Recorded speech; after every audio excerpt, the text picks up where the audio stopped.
पुणे ग्रामीण पोलीस अधीक्षक संदीप सिंग गिल यांची युक्ती फळाला आली। जय भीम राजरतन टॅटू आणि तिहेरी हत्याकांडाचा उलगडा झाला। पुणे अहमदनगर महामार्गालगत असलेल्या रांजणगाव गणपती शिवारात तिहेरी हत्याकांड करून पुरावा नष्ट करण्याच्या बहाण्याने अर्धवट अवस्थेत मृतदेह जाळून टाकले असल्याची घटना घडली होती। 2 चिमुकल्यांसह महिलेचा अर्धवट झालेला मृतदेह आढळून आल्याने संपूर्ण पुणे जिल्हा हादरला।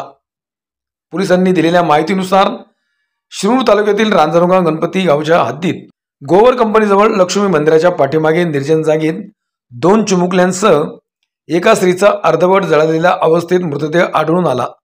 स्त्रीचे वय अंदाजे 25 ते 30 वर्ष व 1 ते 2 वर्षाचा एक मुलगा, दुसरा 2 ते 4 वर्ष वयाचा मुलगा, अशा तिघांना प्रथम जिवे ठार मारण्यात आले। पुरावा नष्ट करण्यासाठी जाळून टाकण्यात आले।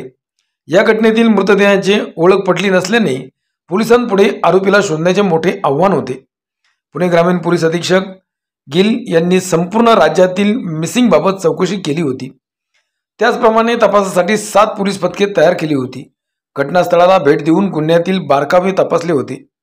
महिलेच्या हातावरचे मनगटावर बदाम चिन्ह मॉम डॅड इंग्रजीत गोंदलेले आहे। इतकंच काय, तो धागा पोलिसांकडे होता। स्थानिक गुन्हे अन्वेषण विभागाचे वरिष्ठ पोलीस निरीक्षक अविनाश शिळीमकर यांच्या पथकाने वरिष्ठांच्या मार्गदर्शनाखाली योग्य तो तपास करून आरोपीच्या मुसक्या आवळल्या। आरोपीने गुन्हा कबूल केला। मृत महिलेची ओळख पटली।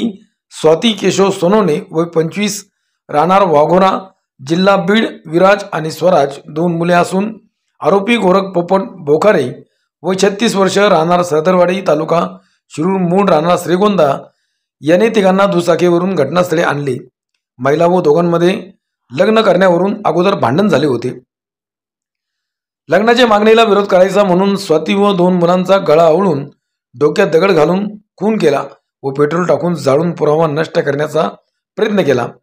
पुणे ग्रामीण पोलीस अधीक्षक संदीप सिंग गिल, अप्पर पोलीस अधीक्षक रमेश चोपडे, बारामती विभागाचे गणेश बिराजदार, एसडीपीओ प्रशांत ढोले, शिरूर विभागाचे SDPO Baburao Dadas, local crime ब्रँचचे वरिष्ठ पोलीस निरीक्षक अविनाश शिळीमकर, दीपक साबळे, विक्रम तापकीर आदींनी ही कारवाई केली।